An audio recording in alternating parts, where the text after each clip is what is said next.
나눌 말씀의 제목도 은혜란 무엇인가 라는 제목입니다. 이사야 55장 1절에서 3절까지 말씀입니다.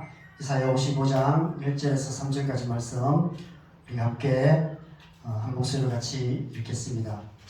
시작.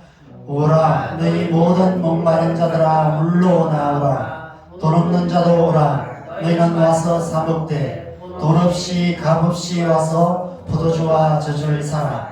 너희가 어찌하여 양식이 아닌 것을 위하여 은을 달아주며 배부르게 하지 못할 것을 위하여 수고하느냐.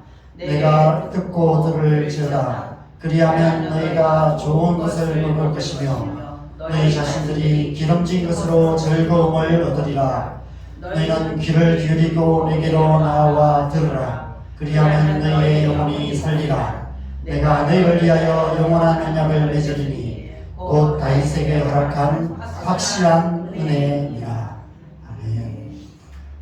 여러분, 하나님의 백성은 이 세상 사람들과 사는 법이 다른 사람들입니다. 이 세상 모든 사람들은 자기의 어떠함을 의지하여 살아갑니다. 자기의 노력, 자기의 열심, 자기의 타고난 재능, 아니면 부모님을 포함한 주변 사람들의 도움을 통해서 살아갑니다. 그런데 하나님의 백성은 자기의 어떠함이 아니라 하나님의 은혜로 살아가게 됩니다. 신앙생활이란 하나님의 은혜로 사는 삶입니다. 그래서 이 질문이 중요합니다. 하나님의 은혜가 무엇인가? 은혜란 무엇인가? 라는 질문이 중요합니다. 이런 질문에 대해서 우리는 보통 언어적인 의미 이런 것을 찾아볼 수도 있고요. 국어사전적인 의미를 찾아볼 수도 있습니다. 근데 저는 오늘 제가 지금까지 이렇게 신앙생활을 하면서 설교를 들었거나 강의를 들었을 때 언제 들은지 모르겠는데 가장 기억에 남는 정의가 있습니다. 아마 여러분도 이런 정의를 들어보셨을 것입니다. 은혜란 자격이 없는 자에게 값없이 주는 선물이다. 자격이 없는 자에게 값없이 주는 선물이다. 라는 이런 정의입니다. 저는 하나님의 은혜에 대해서 이보다 더 잘 정의한 정의가 있을까 이런 생각이 들었습니다. 그래서 오늘 이 정의에 대해서 이 정의를 통해서 하나님의 은혜가 무엇인지를 세 가지 차원에서 함께 생각해 보려 합니다. 첫 번째로 은혜는 자격증이 필요 없습니다. 은혜를 받기 위한 자격이 따로 없어요. 자격이 없는 자에게 하나님이 은혜를 주십니다. 우리 사는 세상은 자격증이 중요한 세상입니다. 요즘 이제 대학 입시철이잖아요, 그죠? 그래서 대학생들 이제 학교 가려고 수시 문서 접수해놓고 결과를 기다리고 있고 이런 상황인데 대학을 합격하면 학생증을 받게 됩니다. 학생증은 이제 자격증인 것이죠. 이 학교 학생이라는 자격. 그래서 이 학교의 도서관이나 학교의 어떤 시설물들을 마음대로 이용할 수 있는 자격증을 받게 되는 것입니다. 회사에 취직을 하면 사원증이 나옵니다. 저는 회사를 안 다녀봐서 사원증을 받아본 적이 없었습니다. 그 회사 직원이라는 자격증이죠. 그래서 어떤 회사는 그 사원증이 있어야 출입문을 통과할 수 있는 회사들도 있습니다. 판사나 검사나 변호사, 의사, 간호사, 교사, 상담사 이런 어떤 전문직들도 자격증이 있어야 합니다. 목사도 자격증이 있어야 합니다. 그리고 저도 자격증이 있습니다. 교단에서 인정하는 목사 한수증이 있습니다. 그렇지만 하나님의 은혜에는 자격증이 필요 없습니다. 은혜를 받기 위해서 필요한 특별한 자격 조건이 없다는 것입니다. 그래서 누구든지입니다. 하나님의 은혜는 누구든지 받을 수 있습니다. 하나님은 특별한 자에게만 은혜를 주시는 분이 아니십니다. 은혜를 구하는 자는 누구든지 하나님께 은혜를 구할 수 있고 하나님께 은혜를 구하면 하나님께서 은혜를 주신다는 것입니다. 왜 그럴까요? 여러분, 만약 하나님 앞에서 은혜를 받을 만한 자격을 우리가 따진다면 이 세상에 그런 자격을 받을 수 있는 사람이, 그런 자격을 가진 사람이 어디에 있겠습니까? 모든 사람이 죄를 범하여 하나님의 영광에 이르지 못하는 세상입니다. 의인은 없나니 하나도 없는 세상입니다. 이 세상 그 어디에도 하나님의 은혜를 받을 만한 자격을 가진 사람은 아무도 없습니다. 그래서 자격이 없는 자에게 필요한 것을 주시는 것, 그것이 은혜입니다. 그래서 하나님이 은혜를 주시는 것입니다. 은혜로 우리에게 구원을 주시고 은혜로 우리에게 필요한 것들을 공급해 주시는 것입니다. 모든 사람이 죄를 범하였기 때문에 모든 사람에게 은혜가 필요하고 모든 사람에게 하나님께서 은혜를 주시는 것입니다. 과거에 살았던 모든 사람, 현재 지구상에 살고 있는 모든 사람, 그리고 앞으로 이 땅을 살아가게 될 모든 사람에게 하나님의 은혜가 필요하고 하나님께서 그들에게 은혜를 주십니다. 그 모든 사람 안에 저와 여러분이 포함되어 있습니다. 그래서 저와 여러분에게도 하나님께서 은혜를 주시는 것입니다. 하나님의 은혜는 우리의 어떠함으로 얻어내는 보상이나 상급이 아닙니다. 우리가 뭐 어떤 일을 잘했을 때, 우리가 하나님을 잘 섬기고 뭔가 예배를 잘 드리고 신앙생활을 잘하면 그것에 대한 대가로 하나님께서 은혜를 주시는 것이 아닙니다. 은혜를 받기 위해서 은혜 1급 자격증, 은혜 2급 자격증, 이런 자격증이 필요가 없다는 것입니다. 아무런 자격 없이, 아무런 행함 없이, 아무런 대가 없이 하나님께서 일방적으로 주시는 것, 그것이 은혜인 것입니다. 또한 하나님의 은혜는 어떤 때는 필요하고 어떤 때는 필요 없는 것이 아닙니다. 삶이 좀 힘들 때는 은혜가 필요하고 살만할 때는 필요 없어지는 것이 아닙니다. 그래서 언제든지 은혜가 필요합니다. 하나님은 언제든지 은혜를 주시는 분이십니다. 그래서 우리는 언제든지 하나님의 은혜를 구해야 하고 언제든지 하나님의 은혜를 의지하여 살아가야만 하는 것입니다. 근데 우리는 종종 이런 왜곡된 생각에 빠지는 것 같습니다.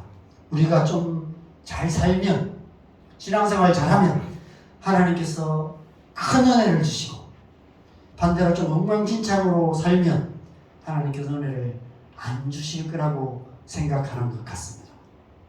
만약 우리가 그렇게 생각하면 은혜는 우리의 행위로 얻어내는 어떤 보상이나 상급이 되는 것이죠. 하나님의 은혜는 그런 것이 아닙니다. 하나님의 은혜는 우리가 필요할 때 언제든지 주시는 것입니다. 오히려 우리가 더 삶을 엉망진창으로 살고 더 낙심되어 있고 좌절되어 있을 때 은혜를 구하면 하나님께서 더 큰 은혜를 주세요. 왜냐하면 더 큰 은혜가 필요하기 때문에. 그죠? 그때 더 큰 은혜가 필요하잖아요. 힘들 때 은혜가 필요하잖아요. 잘 못 살 때 은혜가 필요하잖아요. 죄를 더 많이 짓고 있을 때 은혜가 필요하잖아요. 그래서 성경이 그렇게 말씀하고 있습니다. 죄가 대한 것에 은혜가 더하였다. 죄가 더 많은 곳에 하나님께서 더 큰 은혜를 주신다라고 말하고 있습니다. 그런데 우리는 사단이 이제 계속해서 속이죠. 우리가 삶을 잘못 살 때, 죄악 가운데 빠져 있을 때 하나님 앞에 나가지 못하게 속이는 방법이 그겁니다. 너 그따위로 살면 하나님 은혜 못 받아, 이렇게 속이는 것이죠. 그런데 우리가 오히려 그럴 때일수록 더 은혜가 필요하기 때문에 하나님 앞에 더 믿음으로 나아가야 하는 것입니다. 또는 반대로 생각할 때가 많이 있습니다. 특별히 저 같은 사역자들은 반대로 생각하는 경우가 많아요. 사역의 경험이 쌓이면 쌓일수록, 말씀 준비 열심히 해서 설교 준비가 잘 되면 잘 될수록 하나님의 은혜를 덜 의지하게 되는 것 같습니다.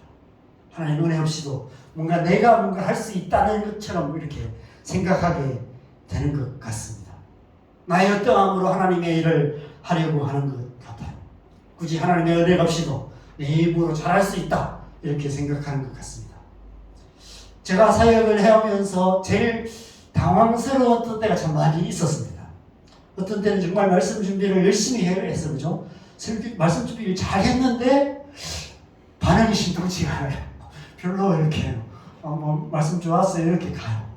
근데 어떤 때는 막 제가 시간도 없고 막 설교 준비도 너무 안 되고 해가지고 막 너무너무 힘들었는데 오히려 더 은혜가 많은 그런 때가 많이 있었습니다. 오늘도 그런 때 중에 내가 추석 지나고 제가 막 엉망진창이 되어서 좀 전에 설교 준비가 끝났습니다. 이렇게 앉아서 다시 막 수정해서 그래서 가끔 이런 질문을 해본 적이 있었습니다. 제가 이제 동인간 사람 사역할 때 그런 질문을 많이 했어요. 이런 얘기하면서 그런 질문을 많이 했습니다. 하나님 설교 준비를 열심히 하라는 얘기입니까? 말라는 얘기입니까? 이런 질문을 해본 적이 있습니다. 왜 그럴까요? 어떤 뜻일까요? 어떤 순간에도 자기 어떠함을 의지하지 말고 하나님의 은혜를 의지해야 될 것을 하나님께서 말씀하시는 것이 아닐까 생각합니다. 우리가 힘들 때도 하나님의 은혜를 의지해야 되지만 잘 살아갈 때도 더욱더 하나님의 은혜를 의지해야 되는 줄 믿습니다. 이 세상에 하나님의 은혜가 필요하지 않은 사람은 없습니다. 하나님의 은혜가 덜 필요한 사람도 없습니다. 하나님의 은혜가 필요 없는 순간도 없습니다. 모든 사람에게 언제나 필요한 것, 그것이 하나님의 은혜입니다. 누구든지 언제든지 오직 하나님의 은혜로만 살아갈 수 있는 줄 믿습니다. 신앙생활은 오직 그 은혜로 살아가는 것이죠. 우리는 하나님의 은혜로 사는 법을 배워가야만 하는 것입니다. 그래서 모든 삶의 순간을 하나님의 은혜로 살아가는 하나님의 사람이 되어야 하는 것입니다. 두 번째로, 은혜는 가격표가 없습니다. 여러분, 이 세상에 공짜는 없다라고 합니다. 공짜인 것처럼 보이지만 결국은 마케팅 수단일 뿐입니다. 마트에 가면 시식 코너가 있는데 공짜로 시식을 할 수 있습니다. 그런데 공짜로 몇 분 먹다 보면 나중에 보면 결국 그것을 사게 돼요. 그렇죠? 그게 마케팅 수단인 것입니다. 여러분, 이 세상 모든 사람들이 베푸는 모든 호의에는 다 그럴 만한 이유와 목적이 있습니다. 목적을 가진 의도적인 접근을 하는 것입니다. 신천이나 이단들이 그렇게 많이 합니다. 목적을 가지고 의도적으로 접근해서 사람들에게 호의를 베풉니다. 따뜻한 말을 건네고 밝은 미소를 보내고 아주 친절하게 베풀고 뭐 밥도 사주고 그렇게 호의를 베풀죠. 그게 현혹되어서 많은 사람들이 이단에 빠집니다. 여러분, 돼지를 잘 먹이는 이유가 뭡니까? 돼지가 예뻐서일까요? 살찌워서 잡아먹기 위해서 잘 먹이는 것입니다. 낚시꾼이 떡밥을 던지는 이유가 뭡니까? 물고기를 너무 사랑했으니까요. 낚시바늘에 꿰인 미끼를 물게 하기 위해서입니다. 이 세상 모든 만사가 다 그렇게 돌아갑니다. 그래서 이 세상은 은혜 없는 세상입니다. 은혜를 모르는 세상입니다. 은혜인 것처럼 보이지만 알고 보면 은혜가 아니라 나중에 그 은혜를 덥석 잡고 받고 나면, 덥석 물고 나면 더 큰 대가를 지불하게 됩니다. 이 세상에서 그래도 하나님의 은혜에 가장 가까운 은혜가 있는데 부모의 은혜입니다. 그럼에도 불구하고 부모도 사람입니다. 부모도 사람이기에 자식들에게 일말의 기대를 가지게 됩니다. 아무리 좋은 부모라도 아무런 기대 없이 아무런 부담감도 안 주고 무조건적인 사랑으로 자녀를 사랑하는 것은 쉽지 않습니다. 좋은 성적 받아오기를 원하고 좋은 학교 가기를 원하고 성공하는 삶을 살아가기를 원하는 부모의 마음이 있는데 그 부모의 마음은 물론 자녀를 사랑하는 마음이죠. 자녀를 사랑하기 때문에 자녀가 잘 되기를 바라는 마음입니다. 그런데 또 그 마음 속에는 부모의 욕심도 어느 정도는 들어있을 수밖에 없습니다. 그래서 우리는 하나님의 은혜에 대해서 오해를 합니다. 값없이 주시는 하나님의 무조건적인 은혜를 잘 이해하기 힘들어 합니다. 10원도 아니고 겨우 9원을 주시고 11조를 거두어 가시는 그런 좀 악덕 고용주처럼 그렇게 생각하는 것입니다. 그래서 뭔가 마치 하나님께서 은혜를 주셔놓고는 결국은 하나님께서 본전을 다 뽑아가시는 그런 분인 것처럼 그렇게 오해를 할 수 있는 것입니다. 마태복음 25장에 달란트 비유에 나오는 한 달란트 받은 종이 바로 그런 우리의 모습을 이야기하고 있습니다. 종이 한 달란트를 땅에 묻어두고 와서 그렇게 말합니다. 당신은 굳은 사람이라 심지 않는 데서 거두고 해치지 않는 데서 모으는 그런 사람이라고 말하는 것이죠. 하나님에 대하여서 우리가 하나님의 은혜를 모르는 우리의 마음을 표현해 주는 것, 상징적으로 비유로 말씀하신 예수님의 말씀이 바로 이 달란트 비유입니다. 달란트 비유는 하나님의 은혜가 무엇인지 우리에게 말하는 거예요. 하나님께서 우리에게 은혜를 주시는 분이라는 것을 비유로 말씀하시는 것이죠. 여러분, 하나님은 이런 굳은 사람, 이 종이 오해하는 그런 하나님이 아니십니다. 하나님의 은혜는 후불제가 아닙니다. 섣불리 받으면 나중에 혹독한 대가를 치르는 것이 아닙니다. 하나님의 은혜는 아무런 조건이 없습니다. 무조건적인 은혜입니다. 그 은혜는 값으로 매길 수도 없습니다. 하나님의 은혜의 가격표가 없는 이유는 값으로 매길 수 없기 때문입니다.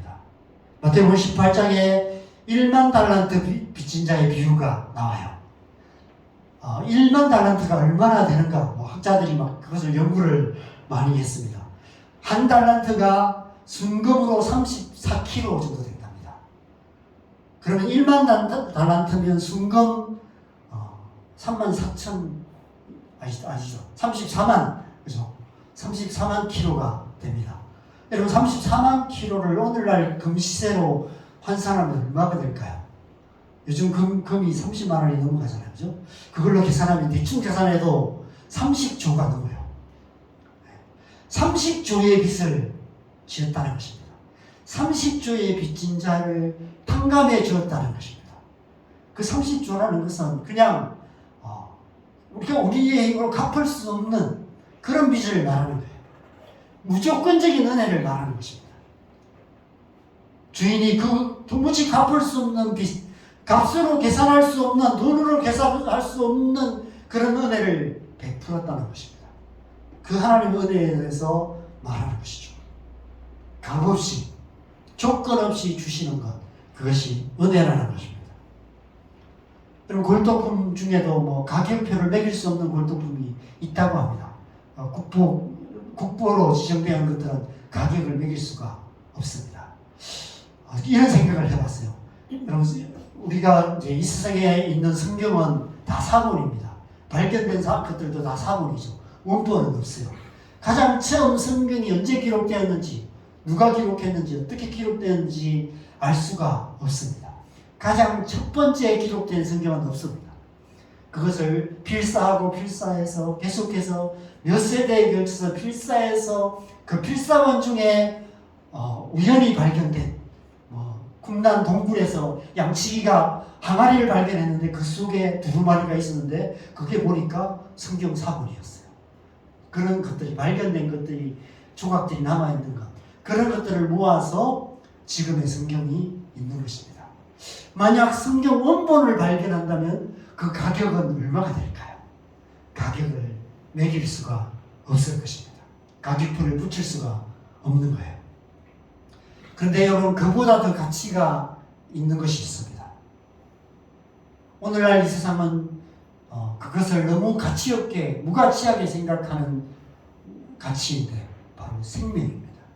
우리의 생명, 나의 생명, 사람의 생명. 여러분, 사람의 생명은 이 세상 무엇과도 바꿀 수 없는 가치가 있습니다. 여러분, 여러분의 생명에 가격표를 매긴다면 여러분 얼마를 매기시겠습니까? 여러분의 생명의 가치는 얼마가 된다고 생각하십니까?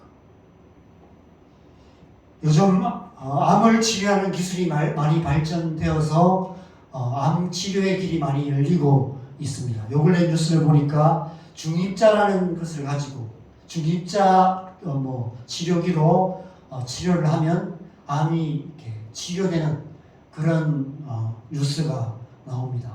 굉장히 큰 고가의 장비라고 얘기합니다. 수천조가 되는 1,500 수천억 되는 1,500억, 3천억 정도 되는 그런 장비라고 얘기합니다. 그 장비가 우리나라에도 이제 도입이 되어서 한 12번 정도 치료를 하는데 한 5천만 원 정도가 된대요. 그래서 그렇게 하면 어떤 갑상선암, 전립선암 같은 게 이렇게 치료되는 그런 어떤 경과가 있다 해서 지금 이제 그런 치료가 되어지고 있다고 얘기합니다. 그래서 우리나라가 그 장비가 들어오기 전에는 일본에 가서 치료를 받고 오는 경우가 있는데 한 2억 정도가 들었다고 얘기를 합니다. 그렇게 해서라도 아무리 많은 돈을 들여서라도 암을 치료해서 몇 년이라도 더 살고 싶은 것이 우리의 생명입니다. 돈이 많다면 수천만 원, 수억을 들여서라도 생명을 몇 년이라도 더 인정할 수 있다면 그렇게 하겠죠. 왜냐하면 생명보다 소중한 게 없기 때문입니다. 그렇다면 영원한 생명은 어떨까요? 잠시 있다가 없어지는 우리의 육신의 생명도 돈으로 매길 수 없을 만큼 가격표를 붙일 수 없을 만큼 아무리 많은 돈을 들여서라도 그래도 1년이라도 10년이라도 더 생명을 연장하고 싶은 것이 인간의 마음인데 그런데 영원한 생명은 가격표를 매긴다면 얼마가 될까요? 그런데 하나님께서 우리에게 영원한 생명을 주셨어요. 아무런 대가 없이 값없이 은혜로 우리에게 영원한 생명을 주셨습니다. 에베소서 2장 8절이죠. 같이 읽겠습니다. 시작. 너희는 그 은혜에 의하여 믿음으로 말미암아 구원을 받았으니 이것은 너희에게서 난 것이 아니요 하나님의 선물이라. 은혜로 받은 것이다. 그냥 은혜로 주신 거예요. 구원을 주셨습니다.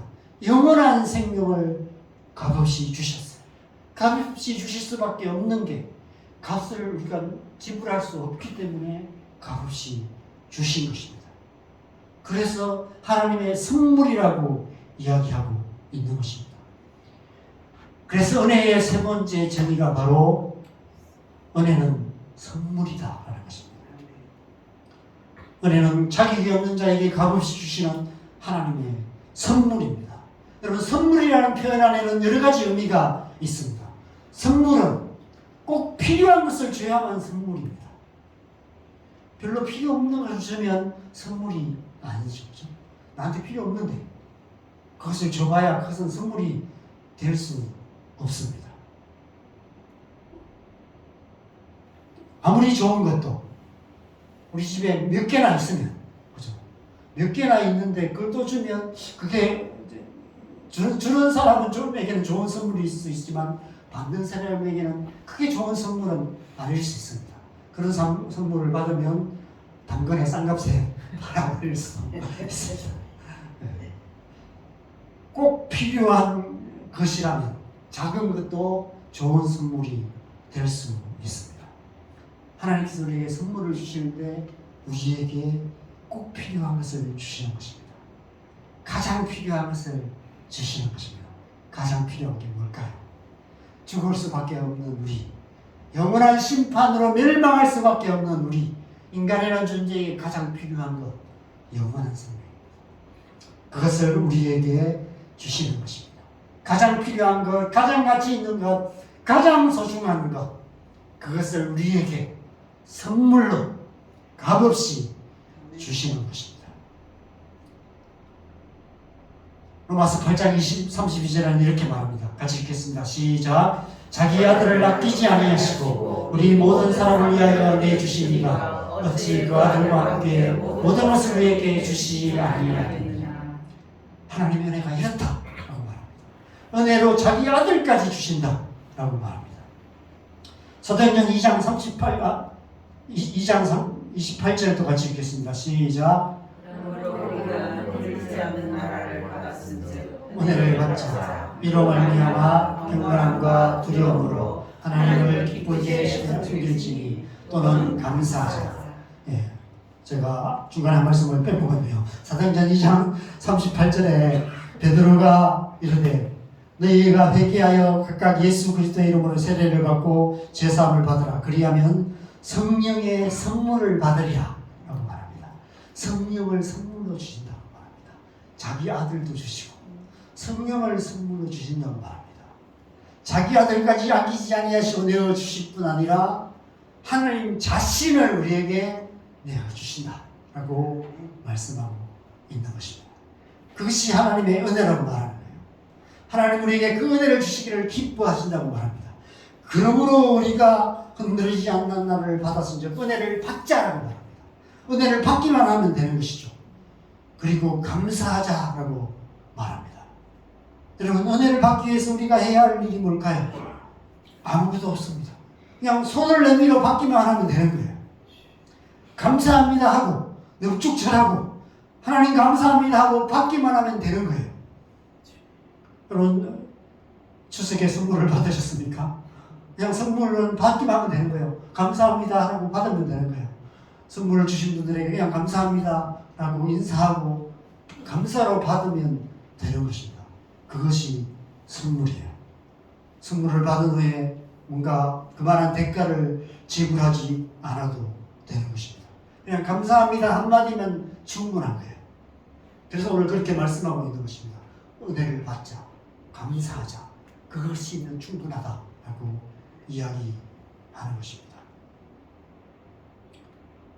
고린도후서 6장 2절도 같이 읽겠습니다. 시작. 이르시되 내가 은혜 베풀 때에 너희에게 듣고 구원의 날에 너를 도왔다 하시더니 보라 지금은 은혜 받을 만한 때요 보라 지금은 구원의 날이로다. 아멘.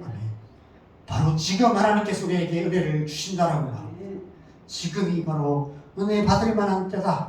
다른 때가 없다. 다른 준비가 필요 없다. 지금 당장 너희에게 지금 모습 그대로 하나님 앞에 나아가기만 하면 두 손 내밀기만 하면 하나님께 은혜를 주신다라고 말하는 것입니다. 그런데 여러분, 하나님의 은혜는 우리 마음에 주세요. 그래서 눈에 보이는 어떤 것이 아니라 우리의 마음 깊은 곳에 하나님께서 은혜를 주십니다. 그래서 그 은혜가 우리 안에 있으면 우리의 어떠함이 아니라 우리 안에 주시는 그 은혜로 살아가게 되는 것입니다. 샘솟듯 하는 그 피건새, 샘솟듯 하는 그 은혜가 우리 안에 흘러 넘치게 되면 우리의 어떠함을 뛰어넘어서 하나님의 백성으로 살아갈 수 있게 되는 것입니다. 그것이 은혜입니다. 그래서 마음의 두 손을 내미는 것이 필요합니다.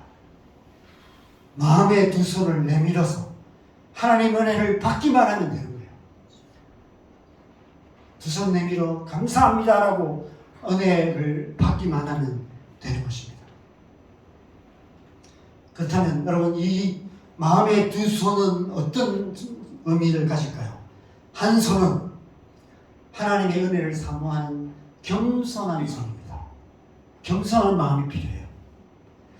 나 자신이 하나님의 은혜가 필요한 존재라는 사실을 절실하게 깨닫고 그 은혜를 사모하는 마음, 겸손한 마음이 필요합니다. 하나님 은혜 없어도 나는 잘 살 수 있어 라고 생각한다면 은혜를 받을 수가 없다는 것입니다. 하나님, 야고보서 4장 6절 말씀 같이 읽겠습니다. 시작. 그러나 더욱 큰 은혜를 주시나니 그러므로 일렀을 때 하나님이 교만한 자를 물리치시고 겸손한 자에게 은혜를 주시다 하셨느니라. 자기 자신을 의지하는 것이 교만함입니다. 내 힘으로 할 수 있다고, 내 힘으로 살아가려고 하는 것, 그것이 교만한 자라고 말합니다. 오직 하나님의 은혜를 사모하고 하나님의 은혜를 의지하는 자에게 하나님께서 은혜를 주신다고 말씀하고 있는 것이죠. 그래서 우리가 겸손히 주님의 은혜를 구해야 하는 것입니다. 간절하게 사모하며 주님 앞에 나아가야 하는 것입니다. 그래서 오늘 말씀에 그렇게 말씀하시죠. 목마른 자들아 내게로 오라. 배고픈 자들도 내게로 나오라라고 말씀하십니다.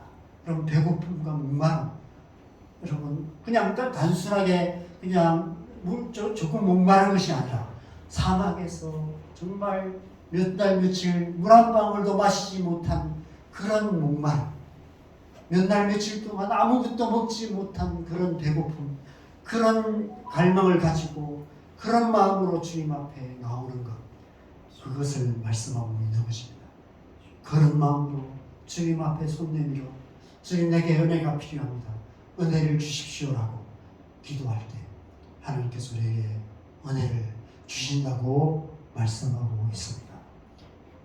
마음의 한 손은 겸손의 손입니다. 그렇다면 또 다른 한 손은 어떤 손일까요? 믿음의 손이죠. 믿음의 손입니다. 누가복음 11장 9절에서 10절에 보면 구하라 찾으라 두드리라 라고 말씀하십니다. 구하면 너희에게 주실 것이요 찾으면 찾아낼 것이요 문을 두드리면 열릴 것이다. 구하는 이마다 받을 것이고 찾는 이는 찾아낼 것이고 두드리는 이에게는 열릴 것이다 라고 약속하고 계십니다. 오늘 말씀에서도 다윗에게 허락한 확실한 은혜를 주실 것이다. 확실한 약속을 주실 것이라고 말씀하고 있습니다. 하나님께서 은혜를 주시는 분이신 것을 믿고 믿음의 손을 내밀어야 하는 것입니다. 값없이 은혜를 주시는 분, 확실한 은혜를 주시는 분이심을 믿는 믿음, 우리가 그 믿음으로 구하고 찾고 두드릴 때 하나님의 은혜를 받는 것입니다.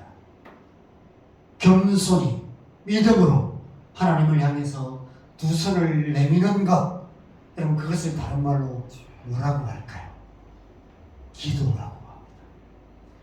기도는 믿음과 겸손의 손을 하나님 앞에 내미는 것입니다. 그리고 하나님의 은혜를 구하는 것이 바로 기도입니다. 그렇게 우리가 하나님 앞에 두 손을 내밀 때 하나님께서 은혜를 주십니다. 그 은혜를 두 손으로 받는 것, 그것이 기도인 것입니다. 하나님의 은혜를 받는 길은 바로 두 손 내밀어 기도하는 길밖에 없는 것이죠. 여러분 선물 받는 방법이 뭐가 있습니까? 두 손으로 감사합니다라고 받는 외에는 방법이 없어요. 그렇죠? 거기 놔두고 가세요. 이렇게 하면 합당한 태도가 아닙니다. 두 손으로 감사합니다고 받는 것이죠. 어르신들이 용돈을 줄 때 그냥 아이들이 감사합니다라고 두 손으로 받는 것처럼 하나님께서 내게 은혜를 주실 때 두 손 내밀어 받는 것, 바로 그것이 기도인 것입니다. 여러분도 그렇지만 저도 그렇습니다. 살아가면 살아갈수록, 사역을 하면 할수록 하나님 은혜가 더 절실해지는 것 같습니다. 정말 은혜가 없이는 살 수 없고 은혜가 없이는 사역할 수 없다는 것을 인정할 수밖에 없습니다. 그래서 하나님을 향하여 손을 내밀 수밖에 없는 것입니다. 그래서 더 기도할 수밖에 없는 것입니다. 그냥 대충 하루하루 사는 것은 그냥 살면 됩니다.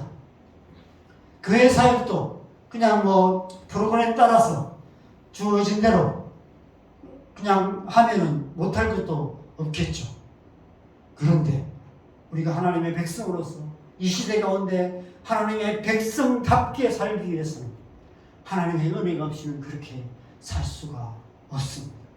그래서 더욱 절실하게 하나님의 은혜를 사모할 수밖에 없는 것이죠. 그리고 신앙생활 20년, 30년, 40년, 50년 한다면 그냥 하나님의 백성답게 잘 살 수 있을까요? 그렇지 않습니다.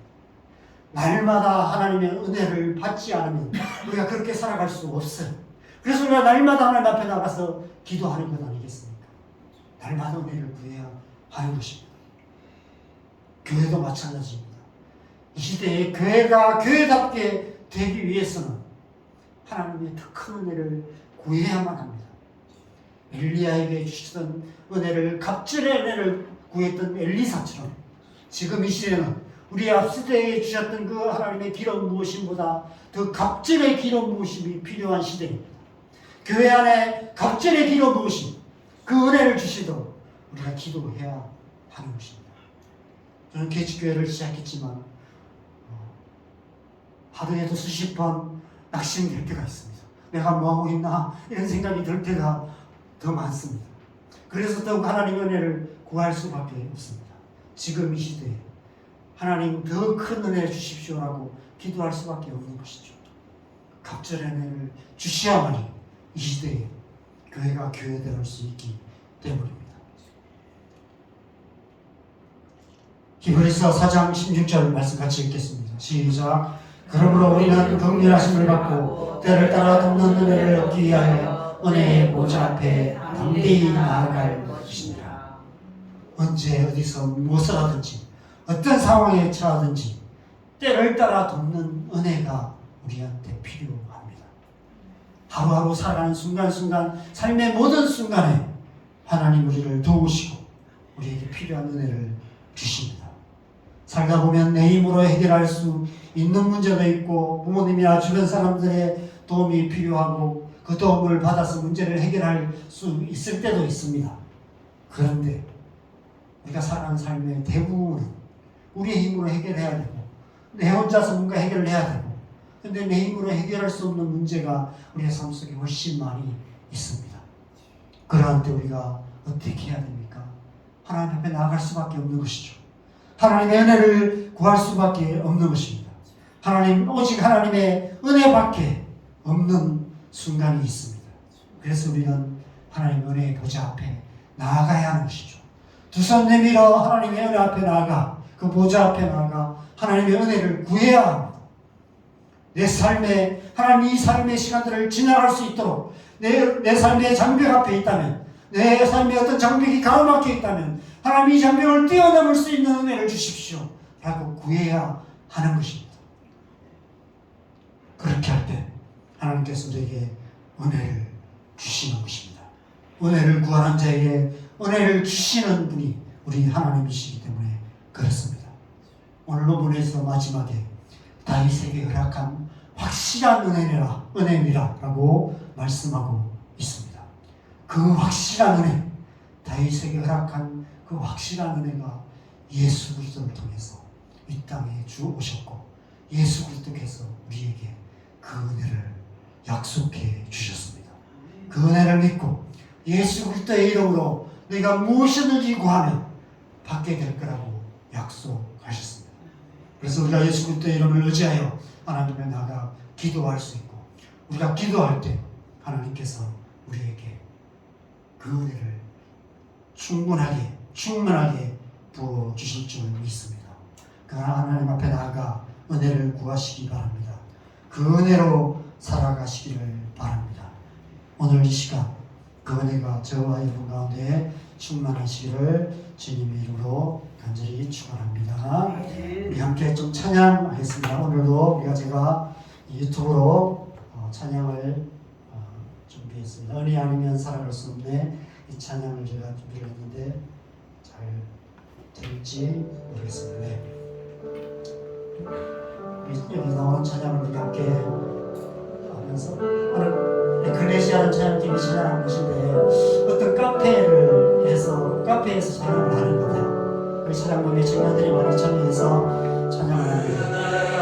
아니면 살아갈 수가 없네.